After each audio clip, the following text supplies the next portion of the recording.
25 से 30 की उम्र में आ रहे लगातार हार्ट अटैक, क्या है कारण? क्या हमारा लाइफस्टाइल? आज जानेंगे कार्डियोलॉजिस्ट से इसके बारे में। नमस्कार दोस्तों, मैं हूं प्रवीण शर्मा और आप देख रहे हैं आपका खास पॉडकास्ट। आज हमारे साथ मौजूद हैं कार्डियोलॉजी पर बात करने के लिए गुरुग्राम के मशहूर cardiologist doctor Ashish Gupta. Doctor साहब, आपका बहुत बहुत स्वागत है हमारे प्रोग्राम में। बहुत बहुत धन्यवाद प्रवीण जी, मुझे बुलाने के लिए। डॉक्टर साहब, पहला सवाल यही रहेगा जो मैंने अभी कहा कि आजकल युवाओं में हार्ट अटैक के मामले लगातार बढ़ रहे हैं, तो क्या इसका कारण आप मानते हैं? अगर मुझे दो शब्दों में कहना हो कि क्या कारण है, तो मैं बोलूँगा खराब लाइफस्टाइल। आज के युवा के अंदर हैबिट्स जैसे smoking, excessive alcohol intake, chronic level of stress, चाहे वो व्यक्तिगत तौर पे हो, कार्य के क्षेत्र में हो, और इन्हीं कारणों से एक्सरसाइज का ना होना, खाने पीने पे ध्यान ना रखना, और ये सब चीज़ें क्या कर रही हैं, युवाओं को 25 से 35 साल की उम्र में ही high blood pressure, high cholesterol और डायबिटीज जैसी बीमारियों से एक्सपोज कर रही हैं, जिसकी वजह से मिलजुल कर हार्ट की प्रॉब्लम आज से 10-15 साल पहले 50 साल के बाद होती थी, हम देख रहे हैं कि आजकल 35-40 साल की उम्र इस हार्ट प्रॉब्लम के लिए सबसे कॉमन एज ग्रुप हो गया। डॉक्टर साहब, दूसरी चीज जो मैं आपसे पूछना चाहूंगा, अक्सर लोग फिटनेस पे बहुत ध्यान देते हैं, जिम जाते हैं। जी जी। तो आजकल हम देख रहे हैं कि जो लोग फिटनेस पे ध्यान देते हैं और जिम भी जाते हैं, उनको भी हार्ट का खतरा लगातार रहता है। बहुत ही अच्छा आपने प्रश्न किया है प्रवीण जी।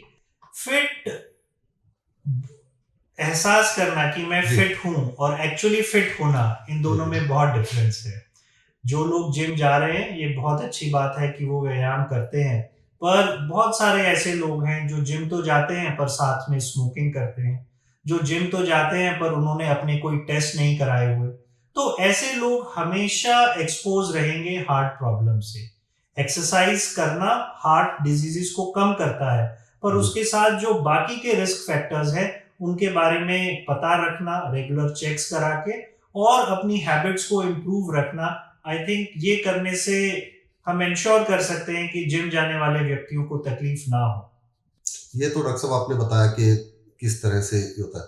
क्या जब हार्ट अटैक या हार्ट से संबंधित बीमारी शरीर में दस्तक देती है, तो किस तरह के सिम्टम्स जो है वो बॉडी में महसूस करे इंसान, जाने कि मुझे ये प्रॉब्लम होने वाली है?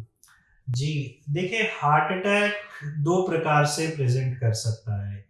आमतौर के ऊपर हार्ट अटैक बिना कोई दस्तक दिए आ जाता है। आप पेशेंट बिल्कुल फिट होता है, ऑफिस में है, घर में है, कोई फंक्शन अटेंड कर रहे हैं, अचानक से बॉडी के अंदर ऐसी प्रक्रिया होती है कि आर्टरी एकदम 100% बंद हो जाती है, सिवियर पेन होता है। उस केस में तो हार्ट अटैक से पहले कोई लक्षण नहीं होते, बट एक काफी बड़े चंक के अंदर लोगों को कुछ लक्षण आ सकते हैं, और उनको पहचानने से हम हार्ट अटैक जैसी स्थिति तक पहुंचने से पहले इलाज कर सकते हैं।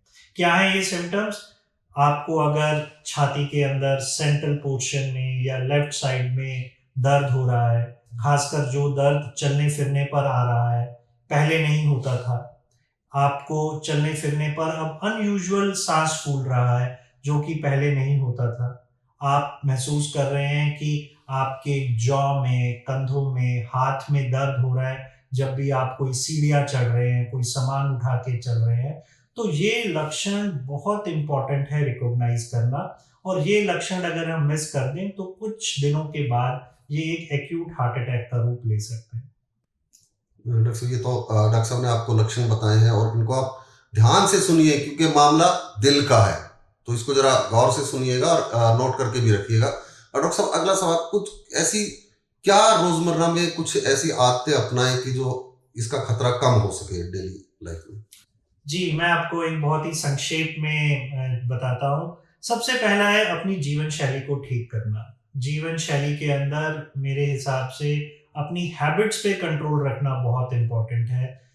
मेरा मानना है कि यंग लोगों में 30-40 साल की उम्र के अंदर स्मोकिंग एक ऐसा रिस्क फैक्टर है जो यंग लोगों के अंदर क्लॉटिंग की टेंडेंसी को बहुत बढ़ाता है, जिससे कि हार्ट अटैक होता है।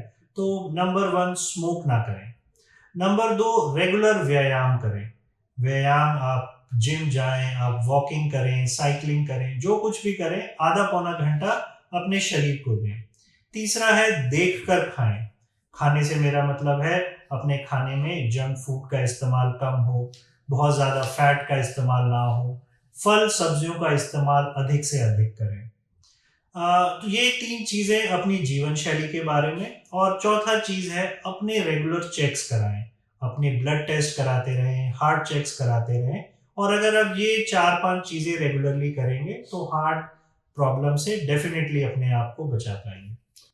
डॉक्टर साहब वही चीज कि क्या ऐसे कुछ टेस्ट हैं जिनसे ये पता लग सके कि मुझे भविष्य में हार्ट की प्रॉब्लम होने वाली है या मुझे हार्ट अटैक आने वाला है, तो ऐसे कुछ टेस्ट अवेलेबल है क्या मेडिकल साइंस? आजकल टेक्नोलॉजी के साथ प्रवीण जी बहुत उन्नति हो गई है, हम जी, बहुत जी। डिटेल टेस्टिंग कर सकते हैं। पर मैं एक सभी लोगों के लिए एक बहुत साधारण सा प्लान बताता हूँ। 2 तरह की टेस्टिंग हमें करनी है। एक टेस्टिंग है जो कि हमारे रिस्क फैक्टर्स के बारे में हमें बताए। रिस्क फैक्टर्स क्या है? आपको डायबिटीज तो नहीं हो गई है। अभी कल ही मैंने एक परिचित व्यक्ति देखे जिन्होंने आज तक कोई जांच नहीं कराई क्योंकि वो अपने आप को फिट समझते थे। जी, मेरे कहने पे जब उन्होंने ब्लड टेस्ट किया, उनका HbA1c 12 आया। जी। तो उनको फर्स्ट टाइम 55 साल पे पता चला उन्हें डायबिटीज है। सो ऐसे ही अपने शुगर, कोलेस्ट्रॉल और ब्लड प्रेशर के टेस्ट आप साल में एक बार जरूर कराएं। दूसरे सेट ऑफ टेस्ट है अपने हार्ट के चेकअप। आमतौर पे मैं देखता हूँ पेशेंट्स अपने ब्लड टेस्ट तो करा लेते हैं पर हार्ट का चेकअप नहीं कराते। हार्ट के चेकअप से मेरा मतलब है अपना इको है, कोई स्ट्रेस टेस्टिंग है। ये भी साल में एक बार 40 वर्ष के बाद लोगों को जरूर कराना चाहिए। जिन लोगों को हाई रिस्क प्रोफाइल है, जैसे कि परिवार में हार्ट डिजीज है, जिनको शुगर, बीपी, कोलेस्ट्रॉल की शिकायत है, आजकल सीटी कॉरोनरी एंजियोग्राम की सुविधा उपलब्ध है जो कि बहुत ही सेफ टेस्ट है और वो हमें एग्जैक्ट बता सकता है कि आपकी नसों में कोई ब्लॉकेज तो नहीं डेवलप हो रहा। तो ये इस तरीके की टेस्टिंग मेरे हिसाब से हर 40 वर्ष के एज के अबव लोगों को करना चाहिए। डॉक्टर साहब अभी जैसे हम बात कर रहे थे, आपने बीच में खान पान के बारे में बताया। जो अभी हम जनरली देखते हैं कि जो आज की युवा पीढ़ी है जो एमएनसीज में काम कर रही है, रात को सोते नहीं है, दिन में कुछ देर सोए कुछ देर नहीं सोए, तो नींद या जो जंक फूड है, जो जंक फूड ज्यादा यूज करते हैं तुलसी जी। बात, तो नींद कितनी घातक है इस बीमारी के लिए, मतलब कितना असर डालती है इस बीमारी पे, और क्या जंक फूड और जो ये ड्रिंक है इसका भी कुछ असर पड़ता है? आई थिंक नींद बहुत ज़्यादा इम्पोर्टेंट है। हमने ये पाया है कि खासकर आपने एमएनसीज में, कॉल सेंटर्स में जी। काम करने वाले लोग जिनका टाइमिंग ऑफ वर्क अलग अलग रहता है, वो उनका कभी नाइट शिफ्ट है, कभी डे शिफ्ट है। तो इस इरेगुलर स्लीप से एक लेवल ऑफ स्ट्रेस रहता है। इस इरेगुलर स्लीप से पेशेंट्स का हार्ट रेट बढ़ सकता है, उन्हें हाई ब्लड प्रेशर हो सकता है और ये डायरेक्टली और इनडायरेक्टली हृदय रोग के लिए रिस्पॉन्सिबल है। मेरे हिसाब से 6 से 8 घंटे का नींद हर एक यंगस्टर के लिए बहुत इंपॉर्टेंट है। जंक फूड की अगर हम बात करें, अधिकतर जंक फूड मैदे से बनता है जो कि एक प्रोसेस्ड कार्बोहाइड्रेट है। इससे हार्ट के कोलेस्ट्रॉल के ऊपर इम्पैक्ट आता है, इससे हाई ब्लड प्रेशर होता है। तो कहीं ना कहीं high volume of junk food हमारे हार्ट को प्रीडिस्पोज करता है ब्लॉकेजेस के लिए। मेरा एक सुझाव है कि जो भी जंक फूड खाएं, इटालियन है, स्ट्रीट फूड है, आजकल जी। सब चीजें वीट बेस के अंदर मिलती हैं। तो मैदे की बजाय वीट बेस पर जाएं, उससे आपको काफी प्रोटेक्शन मिलेगी। हाँ, पूरी तो नहीं लेकिन कुछ तो प्रोटेक्शन जितना मिल जाएगी। प्रोटेक्शन हम दे सकते हैं वो लें। जी। और ऐसा भी नहीं है कि जंक फूड बिल्कुल ही नहीं खाना है, जी, पर जी। हम देखते हैं कि दिन में भी खा रहे हैं, रात को भी खा रहे हैं, वर्क फ्रॉम होम है तो लगातार वही खा रहे वही हैं। कारण है। इसको डेफिनेटली रोकना चाहिए। डॉक्टर साहब मैं एक आखिरी सवाल करता हूँ, बहुत जरूरी सवाल है ये। अगर किसी को अचानक हार्ट अटैक आ जाए, सपोज मार्केट में है, कोई किसी पब्लिक प्लेस पे है, घर में है, तो फर्स्ट क्या करे वो, मतलब जो आदमी की जान बच सके? आई थिंक बहुत ही अच्छा सवाल आपने पूछा है प्रवीण जी। सबसे पहला चीज जो करना है, कॉल फॉर हेल्प। अगर आप अकेले हैं, घर फोन कीजिए, किसी नियर बाय व्यक्ति को बोलिए कि मेरी तबीयत ठीक नहीं है, मुझे लग रहा है मेरे को हार्ट का कोई प्रॉब्लम है। हेल्प बहुत जरूरी है। सेकंड चीज है, try to reach the hospital as early as possible. Acute heart attack का अगर शक भी है, बट अगर आप हॉस्पिटल में हैं वर्सेस आप घर में हैं, ये एक डिफरेंस हो सकता है लाइफ और डेथ के बीच में। तीसरी चीज, आप वहीं बैठ जाएं, कमर को सहारा लगा के आप आराम से रिलैक्स रहें। अगर आप घर पर हैं तो इकोस्प्रिन 150 मिलीग्राम का 2 टैबलेट चबाने से बहुत प्रोटेक्शन मिलता है। एक हम किट बोलते हैं लोगों को कि उनको अपने घर में रखना चाहिए, कभी भी ऐसे हार्ट अटैक के लक्षण लगे तो वो 5-6 गोलियां खा लेनी चाहिए, जिसमें इकोस्प्रिन है 300 mg खाना, क्लोपिडोग्रिल एक गोली है जो 300 mg खाना, और रोजुवास्टैटिन 40 mg खाना। अगर ये 5-6 गोलियां हम इकट्ठी ले लें तो हमें काफ़ी प्रोटेक्शन मिलता है, हमें समय मिलता है कि हम हॉस्पिटल तक सेफली पहुंच जाएं। और इनफैक्ट ये वही गोलियां हैं जो हम पेशेंट्स को देते हैं जब वो हार्ट अटैक के साथ फर्स्ट हॉस्पिटल में एंटर करते हैं। तो I think calling for help, resting calmly, and अगर अवेलेबल हैं तो ये मेडिसिन का प्रयोग, और इसके बाद जितना जल्दी हो सके पास के हॉस्पिटल में पहुंचना, ये चीजें करने से हम हार्ट अटैक से अपने आप को सेफली हॉस्पिटल तक ट्रांसपोर्ट करा सकते हैं। डॉक्टर साहब, एक सवाल हो रह गया था मेरा बीच में कि एक बड़ी भ्रमित स्थिति है कार्डिक रेस्ट और हार्ट अटैक, मतलब इन दो के बीच का थोड़ा सा डिफरेंस अगर दर्शकों को बता दें। जरूर। देखिए, हार्ट अटैक का मतलब है कि हार्ट की नस कंप्लीटली ब्लॉक हो गई है। ये लेमैन भाषा में हार्ट अटैक का टेक्निकल एक्सप्लेनेशन है। उस नस के बंद होने से आपका ब्लड सप्लाई हार्ट को नहीं जा रहा, हार्ट मसल डेड हो रहा है और उस वजह से आपको दर्द हो रहा है। ये सभी हार्ट कंडीशंस में सबसे ज्यादा जानलेवा बीमारी है, पर इसमें ऐसा नहीं जरूरी है कि आपका हार्ट रुक जाए।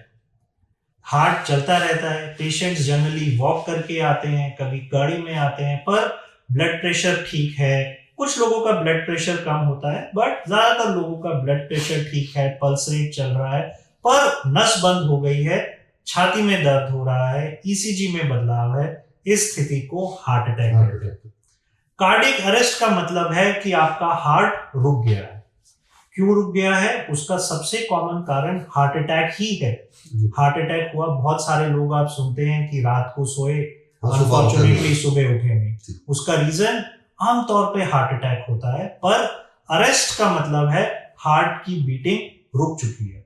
वो 90% ऑफ केसेस के अंदर एक्यूट हार्ट अटैक की कॉम्प्लिकेशन है, बट 10% केसेस के अंदर कुछ और बीमारियां हैं, अरिथमियाज हैं, कार्डियोमायोपैथीज हैं, उनके अंदर भी ये प्रॉब्लम हो जाती है। जैसे कि जिम के अंदर कोई व्यक्ति चलते चलते गिर गए, बैडमिंटन खेल रहे हैं, डांस कर रहे हैं, वहां पर सडनली पेशेंट की मृत्यु हो गई, तो ये सडन कार्डियक डेथ जो है, ये कार्डियक अरेस्ट है। सो ये मल्टीपल कारणों से होता है, पर हार्ट अटैक उसमें सबसे प्रमुख है। डॉक्टर साहब, कुछ छोटे छोटे सवाल मैं आपसे लेना चाहूंगा जो आम जनता के हित के लिए है। सबसे पहला सवाल ये रहेगा, दिल के लिए सबसे अच्छी एक्सरसाइज कौन सी मानते हैं? 30 से 45 मिनट ब्रिस्क वॉक करना। और सबसे खतरनाक आदत हार्ट को लेकर के? स्मोकिंग। रोज कितनी वॉक जरूरी है?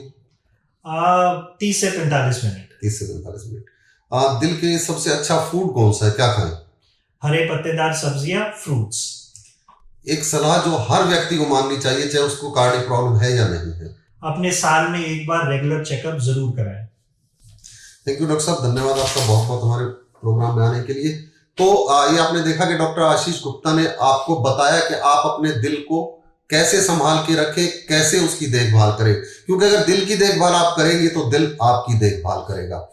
आपको अगर प्रोग्राम अच्छा लगा तो इसे शेयर कीजिए, फॉलो कीजिए, चैनल को लाइक कीजिए, और अगले प्रोग्राम में हम आपको किसी और गंभीर बीमारी से संबंधित जानकारी उपलब्ध कराने का काम करेंगे।